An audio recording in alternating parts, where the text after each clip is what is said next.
Hey, it's Magnus here, and I'm going to show you what I believe to be the world's best spinner.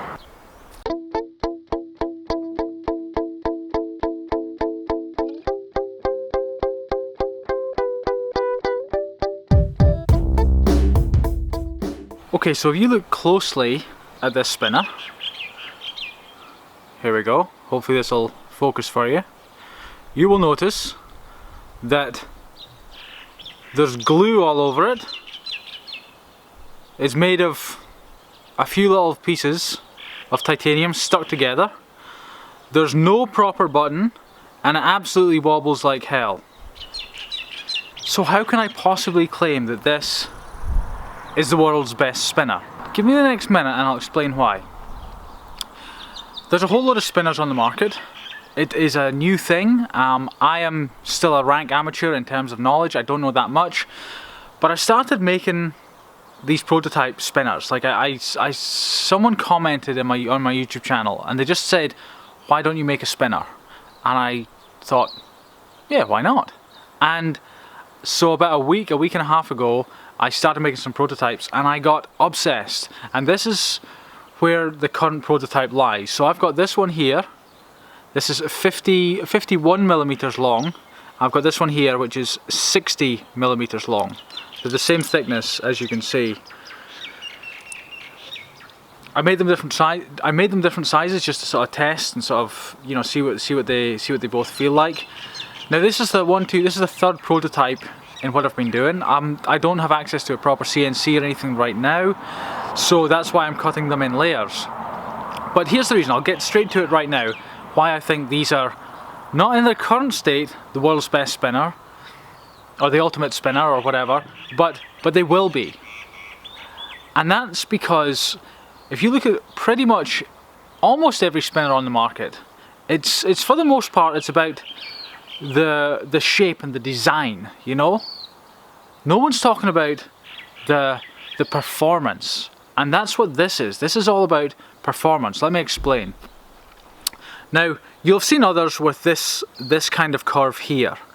That's okay, that's obviously performance, because when you're holding on to it, your finger can flick it like that. So that's obviously performance.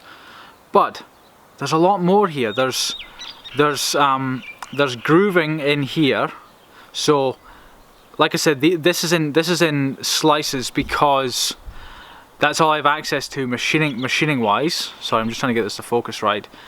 But there needs to be a grip spot there. There needs to be a slide spot here. There needs to be grips on the end. There needs to be a grippiness on the sort of curved area here.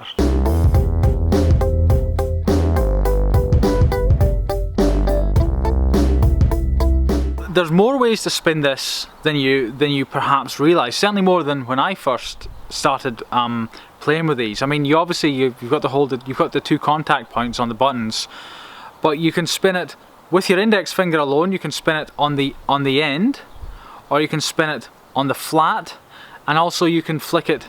You can flick it forward with your finger like that, or you can also, on this one at least, not many others do this, but there's actually a way you slide your finger sideways, so you see that this is vertical now, but you watch my finger. I am flicking it to.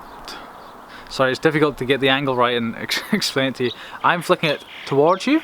You see what I mean? I'm flicking that towards you, yet it spins round. So, but I think that's more specific to my design. Now there's that, and that's just with this finger. When you pinch it with the index finger, then you've got a way of spinning it. What is it? There's another one. I think there's like 8 or 9 ways of spinning it, and that's just with the sort of 2 to 3 main fingers.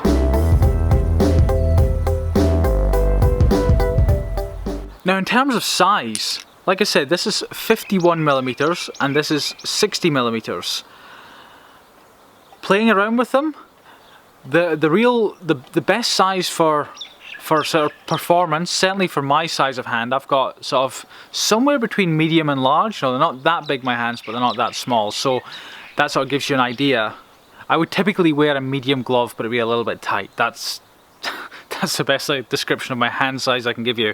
But the 51 millimeter is a little bit too small, but the 60 feels a little too big, or quite a bit too big actually, because, and the reason I know that is because if I sit for, you know, let's say I sit for 10 minutes and play with this, you know, and I flick it like that, and then I stop it and I flick it, you know, that way, and then let's say I've changed to my middle finger and I have my index finger and I'm starting it and stopping it and starting it and stopping it, you know, look at the control on that, just on this prototype.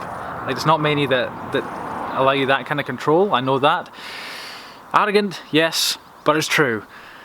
Anyway, the larger one, once you've played around for 10 minutes on the smaller one, the larger one, when you start trying to do that, you realize, oh, it's actually a little bit too big. Certainly for just if you want to flick fast, flick slow, and it's got more momentum to it as well. Like you just can't flick it as fast. Now the tough thing is that these don't really come through that well in video. I don't know. I mean, it's coming through okay. You can see that. Now that's the larger one. The smaller one, I'll see if I can give you a thing of that. This one spins. The smaller one spins way faster. I don't know if I can give you a good example of spinning. Yeah, so that's spinning a lot faster.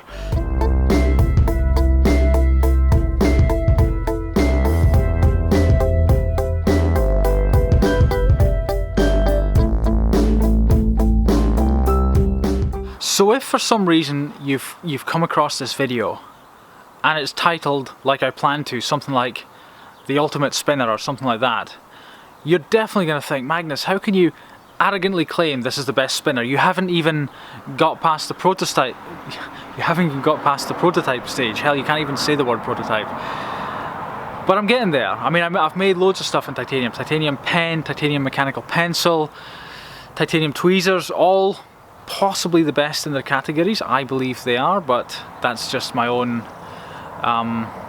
that's only my own opinion. But you know, plenty of people seem to be giving me plenty of money for my products, so I think that sort of says something as well. So what I'm gonna end up with here, I think what I'm gonna be launching soon with this, I mean, because I'll be going to CNC very soon with this design, I think it will be the most functional and best performing spinner by a long shot as well. I am pretty confident. I've done horrible amounts of research. I have a few spinners on the way. I live in New Zealand and I've only just started buying spinners, and so I'll use those to compare. But you know, these, if what I've sort of seen online is anything to go by in terms of owning a spinner in real life, then yeah, these are going to be well out there. I'm not going to be making aluminium. I don't really do aluminium. I am a titanium only guy, so I've nothing but the best really. Now I would love to hear what feedback you've got on this, on my ideas, on what I'm tackling. I am new to the spinner world, I will admit, but I am making massive progress, and if you've got anything good, bad, ugly, constructive, neutral, whatever comments, feedback you've got, you know, place it in the comments below. That would be awesome. I am definitely open to thoughts and ideas and things like that. Even though I pretty much know how this is gonna sort of go from here. I'm very close. This is a sort of 70% there in terms of prototyping, but your feedback is definitely appreciated. I will of course leave you with a quote. It is by Joseph Campbell, and he said, "We must let go of the life we have planned, so as to accept the one that is waiting for us."